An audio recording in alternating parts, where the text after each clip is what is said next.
Welcome to another What to Do with These Leftovers.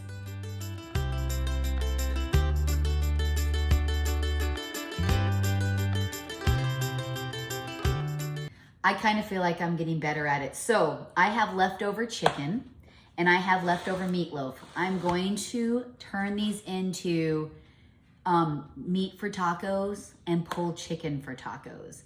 So I have a small crock pot out. I'm gonna take all the chicken off the bone, put it into my crock pot. I have all my spices.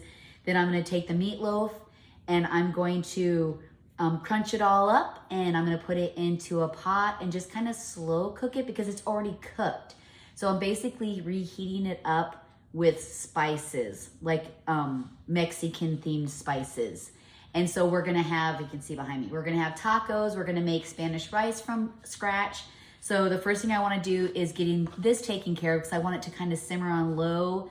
So when it's ready to put everything together, you know, we can just stick it in the tacos. All right, got my small crock pot. Now I'm just gonna take all of the fried chicken part and take off the skin. I'm just gonna throw it into here. And like I said, I wanna cook it on low and simmer it because it's already cooked.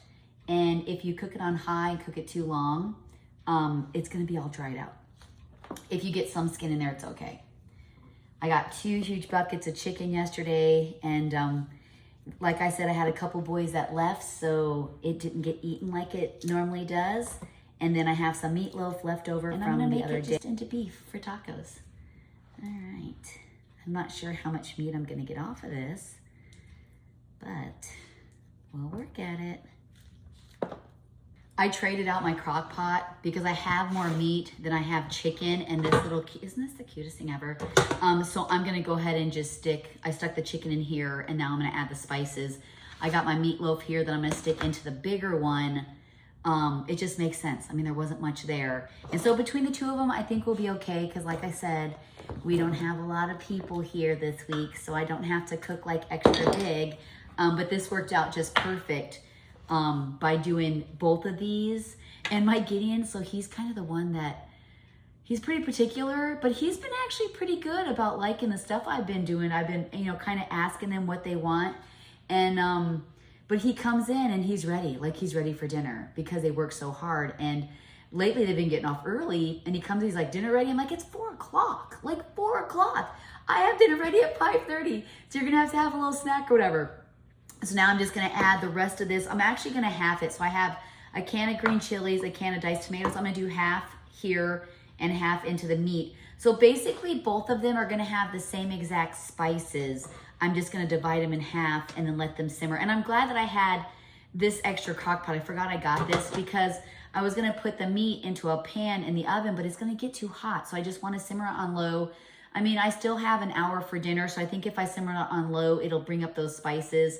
And then for the meatloaf, I know some of you guys are thinking, but what about the stuff you put on it? Well, so I mixed balsamic vinegar, ketchup, and hot sauce on top, but I think it's gonna be okay. I mean, it wasn't enough to where it's gonna be like, ooh, this tastes like meatloaf.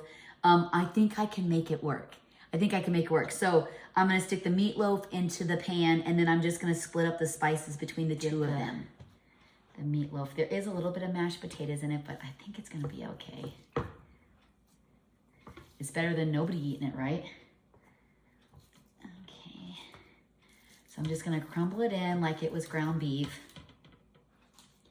And I do have a little bit more meat, so this is gonna work out really good. And just crunch it up here. I'm kind of weird like with my hands, so I really struggle when I use my hands sometimes. And there is a little bit of mashed potatoes, but you know what? There's some meat stuck in the mashed potatoes, and I think I'm gonna eat that for lunch. I'm gonna save myself some meatloaf and have some mashed potatoes, and I'm gonna stick that little piece aside. I wanted you guys to be able to see it, so I'm just gonna start by adding the green chilies. Half a can there, and half a can there. And then half tomatoes here, and half tomatoes there. And we'll add a little bit of taco seasoning, and a little bit here. There we go. And then a tablespoon of cumin, and I'm gonna do 2 here because there's a lot more meat here. And then half a tablespoon of garlic salt and a tablespoon of garlic, or that's actually onion salt. Okay, tablespoon of garlic powder and a tablespoon of garlic powder. I need to get myself some paprika. Tablespoon of paprika. And then a tablespoon of pepper. All right, gonna mix it up and then let it simmer on low for, I don't know, maybe an hour. You guys can hear my ice maker. Let's get this all mixed up here. I'm flying stuff everywhere. There we go. Okay. I want all those spices back in here. All right, there we go. Sorry about that. I don't notice the humming anymore because I'm so used to it. Okay. Okay, that one's ready to go. And then let's just mix this up a little bit more. Try and get the bottom of it here. I don't got the best spatula here. All right. I'm gonna plug them in. Oh, there we go. I'm gonna plug them in, put them on low and simmer them for about an hour.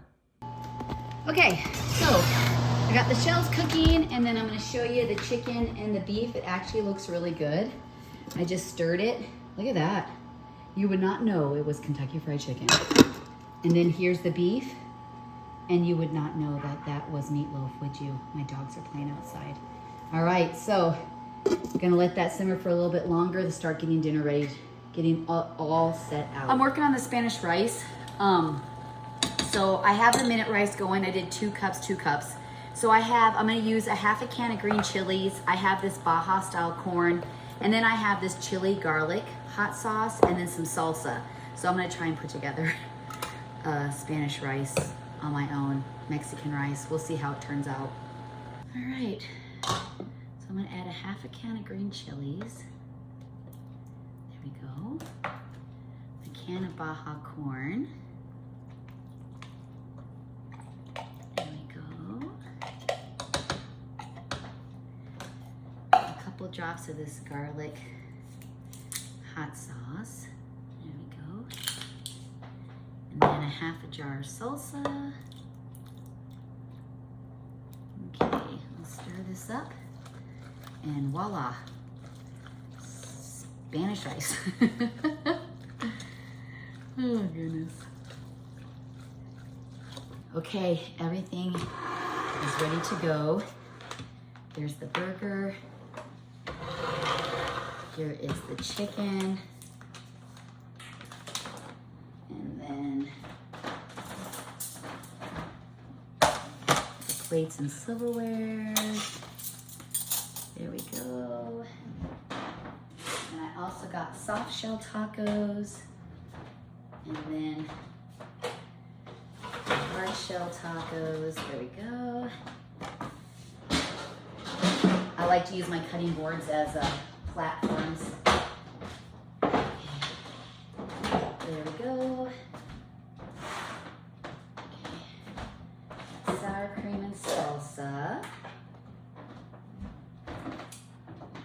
The rest of the green chilies. 2 kinds of hot sauce.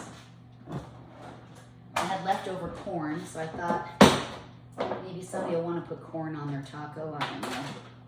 That's leftover from dinner too. And then a big old bag of chips. Okay. All right, it's all ready to go. Super, I love these leftover dinners. I love them. So I just want to give you a close up. There's the chicken. There's the beef. Where's the beef? Oh, I forgot my rice. There's my kind of Spanish rice. I got burrito shells because some of my kids don't like hard shells. And then I have the corn. I brought out the cheese, forgot the cheese. And I found this, look at this, chili garlic. It's super yummy. They actually have a green one too and another. I think it like a roasted red pepper one. And then of course my homemade salsa over here, sour cream, the left of the green chilies salsa, and then chips. So there it is, our yummy, yummy dinner. So good. Okay, well thank you for joining me and turning chicken into pulled chicken. And can you see that? Meatloaf into beef for our tacos. I can't wait to try beef one. This chicken is amazing. Like, it's really, really good. All right, well, make sure to subscribe and like to our family page. And I hope your summer's going well. And get out in the sunshine. Go for a walk. Enjoy the day. Because winter's coming soon. That means 3 feet of snow for us who live in the Upper Peninsula.